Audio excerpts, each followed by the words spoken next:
I grew up in a small town in Minnesota, surrounded by thick forests. My best friend Josh and I loved exploring the woods, even in the dead of winter. But after what happened 3 years ago, I've never gone back.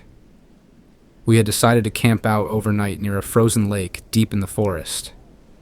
It was a last-minute plan, and the snowstorm that hit that night wasn't in the forecast. By the time the blizzard rolled in, we had barely managed to set up our small tent.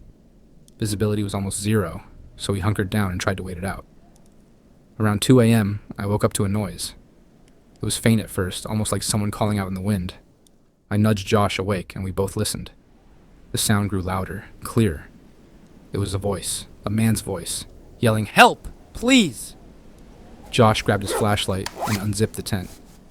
I followed him into the freezing night, the wind cutting through every layer we wore.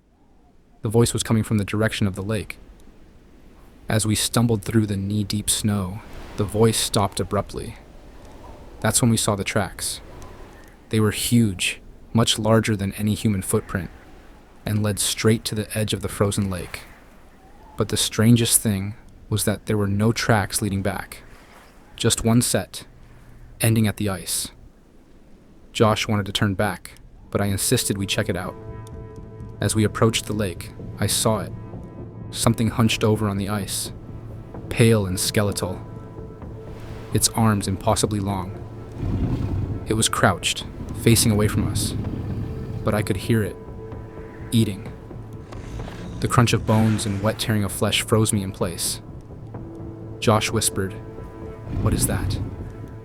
But before I could answer, the thing stopped and turned its head toward us. Its face was gaunt, hollow, with eyes that burned like embers. Blood dripped from its mouth as it let out a low, guttural growl. We ran. I've never moved so fast in my life, and the sound of its pursuit will haunt me forever. The crunching snow, the guttural snarls, and the awful wet gasps as it closed the distance. Somehow, we made it back to the tent, grabbed what we could, and bolted for the car. We didn't stop driving until we were back in town. Josh and I never talked about what we saw that night, but we both knew the stories. The Wendigo, a spirit of insatiable hunger that preys on the lost and desperate. I haven't set foot in those woods since, and I never will.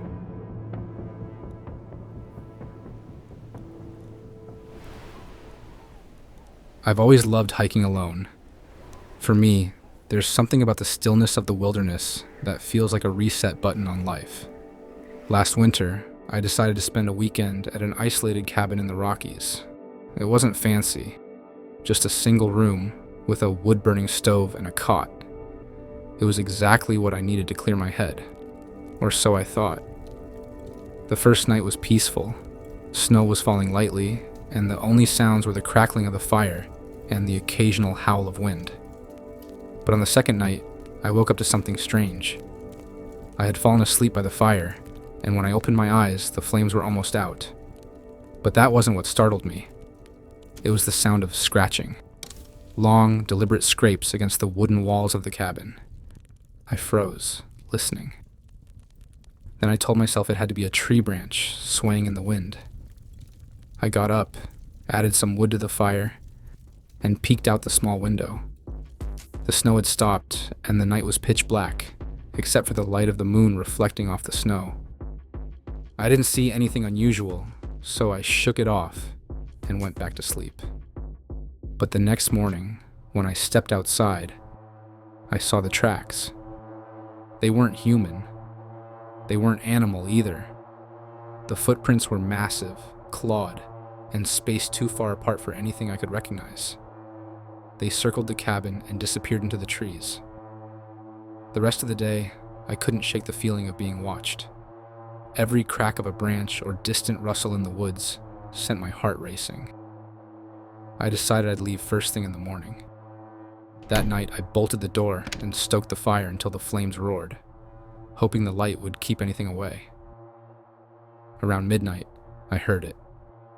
A long, mournful howl that didn't sound like any wolf I'd ever heard. It was closer than I expected, and then came the scratching again, louder and more deliberate this time. My stomach sank as I realized The sound wasn't coming from the wall.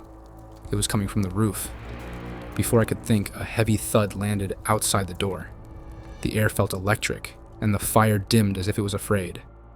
Then came the voice. It sounded human, almost pleading. "Let me in, I'm hurt." But something about it was wrong. The voice sounded distorted, like it was trying too hard to sound normal. I didn't answer. I couldn't move.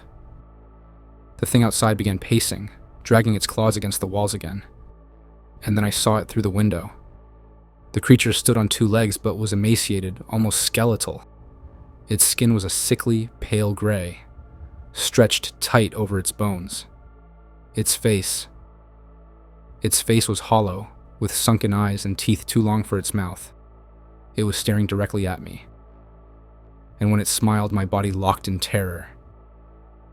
I don't remember how I made it through the night. By dawn, it was gone, and I didn't waste time grabbing my things and hiking back to the car. I haven't hiked alone since.